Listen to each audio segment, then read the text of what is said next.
के बरेली में संपत्ति को लेकर छोटे भाई द्वारा अपने बहनोई के साथ मिलकर बड़े भाई की हत्या की गई है। यही नहीं, आरोपी ने इस खूनी खेल में अपने बड़े भाई के पूरे परिवार को ही मौत के घाट उतार दिया। 2 बीघा जमीन के लिए खेले गए इस खूनी खेल पर एक रिपोर्ट। जिस देश में भाइयों के प्यार के लिए भगवान राम और लक्ष्मण की कहानियां सुनाकर मिसाल दी जाती हैं, जहां बड़े भाई को पिता और भाभी को माता का दर्जा दिया जाता है, आज वहीं कुछ ऐसे भाई भी हैं जिन्होंने भाई भाई के रिश्ते को दागदार कर दिया है।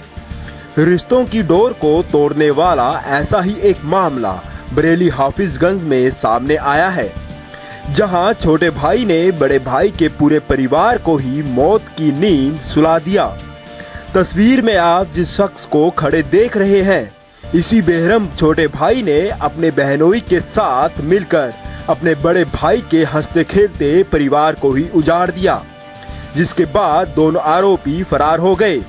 हालांकि जांच में लगी पुलिस ने हत्यारे भाई को गिरफ्तार कर लिया, लेकिन दूसरा आरोपी अभी भी पुलिस गिरफ्त से बाहर है। हमारी इन्वेस्टिगेशन के अनुसार अभी तक कश्मीर सिंह और उसका जो साला है सोनू, इन दोनों ने मिलकर हत्या की है। इसके अंदर में और कौन कौन साजिशन है, इसके हम लोग अभी जांच कर रहे हैं, विवेचना कर रहे हैं।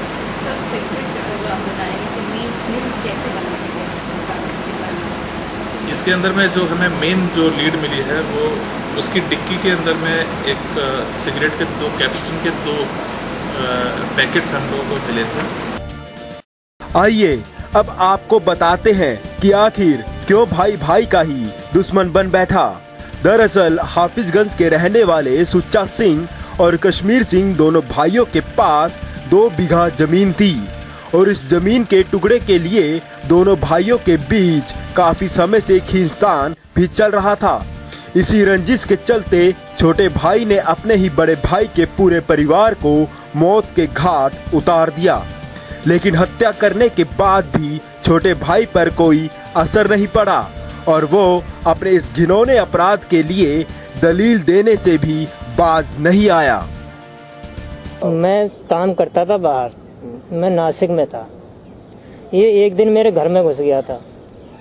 अब घरवाली ने जब पहचान लिया तो सुबह को उसने कहा तू मेरे घर में क्या लेने आया, तो ये बोला नहीं मैं नहीं आया। तो बोली तुम आए थे, बच्चे भी हमारे बोले, लड़की हमारी सियानी थी थोड़ी, बोले आए थे, बोला नहीं आया। तो इसने हमारी घरवाली का हाथ पकड़ के और खींच के ले गया, रोड पे जाके मारा उसको, दोनों मियाँ बीवी ने। मैं फिर भी कहा कि ये बड़ा भाई है, चलो इसको छोड़ो, एक बार गलती करता है माफ़ करो, कोई बात नहीं। उस दिन से इसका ऐसा हौसला हो गया साहब, ये जब इसका मन में आता था कभी डंडा मारना, कभी ईंट मारना, कभी पत्थर, हमेशा यही करता था। संपत्ति के लिए हमारे समाज में आज भी रिश्तों को तार तार किया जा रहा है, लेकिन जुल्म की इस दास्तान में इंसानियत कोसों दूरी पर जाकर रुक गई है।